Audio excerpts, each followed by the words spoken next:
Hello. Welcome to the channel. I have a goal of hitting 20 subscribers by the 12th. Can you help me by subscribing and leaving a like? Manchester United need two players to raise their standards again after midfield problems.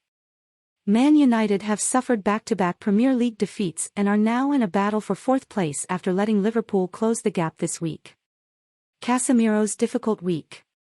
No United fans will be offering to swap Casemiro for Declan Rice after this season, but this week has been a tough one for the Brazilian, who has done almost nothing wrong since joining from Real Madrid in August. There have been signs that his performance level is starting to wane recently, and he was second best against Brighton on Thursday and West Ham, and Rice, on Sunday. Moises Caicedo contributed to the Brighton effort at right back. Both are excellent midfielders and have been targets for United, which could hurt for the player who has finally united the midfield. The £70 million signing was a revelation this season, but this was one of his worst games for the club. The quality of his passing has dropped somewhat in recent weeks, and he has struggled to contain the West Ham midfield just as he failed to stop Brighton's second-half dominance on Thursday. Casemiro's return to form can be guaranteed at some point, but this was yet another standout performance by the excellent Rice. He tends to up his game against United, although considering how good he is most weeks these days, that might be an unfair assessment. His time at West Ham must surely be coming to an end, and his quality deserves a bigger stage than this. The ship for Old Trafford may be gone, but Rice will almost certainly end up at one of their Premier League rivals. Eriksen still hasn't found the best gear.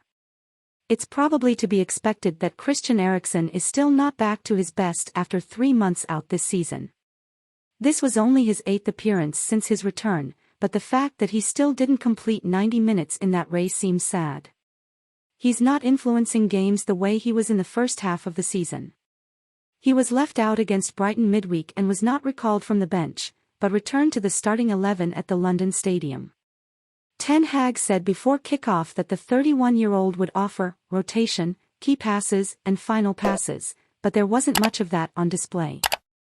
Eriksen used to be United's pacesetter in the first half of the season, but he has failed to do so here. The fact that Eriksen and Casemiro are slightly below average at the moment is why their pace of play has dropped. It was very pedestrian against West Ham, and that needs to improve. Defining new targets.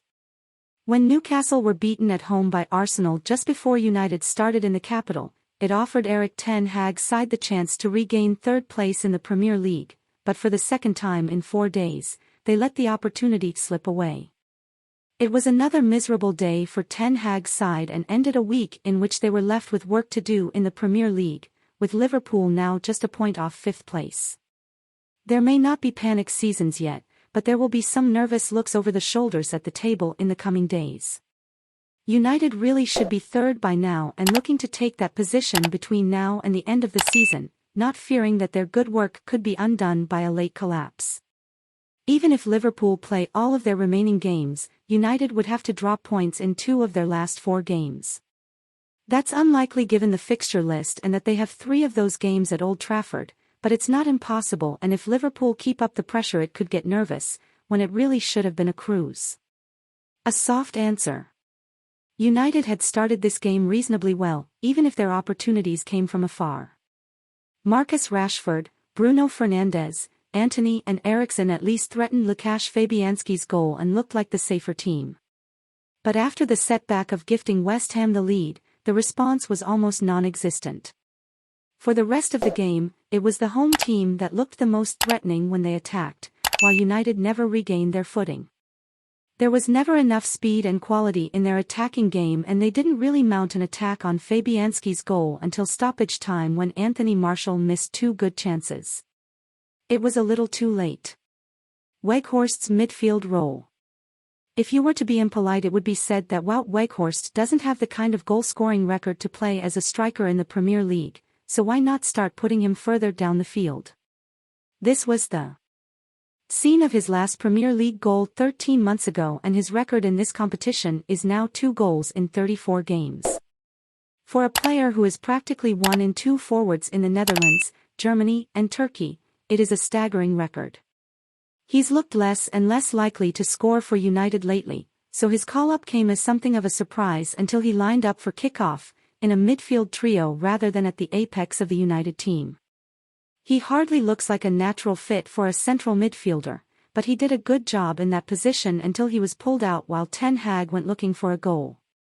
The 30-year-old was a combative presence, but he also produced just a few precise touches and articulated the game well. He was also good defensively.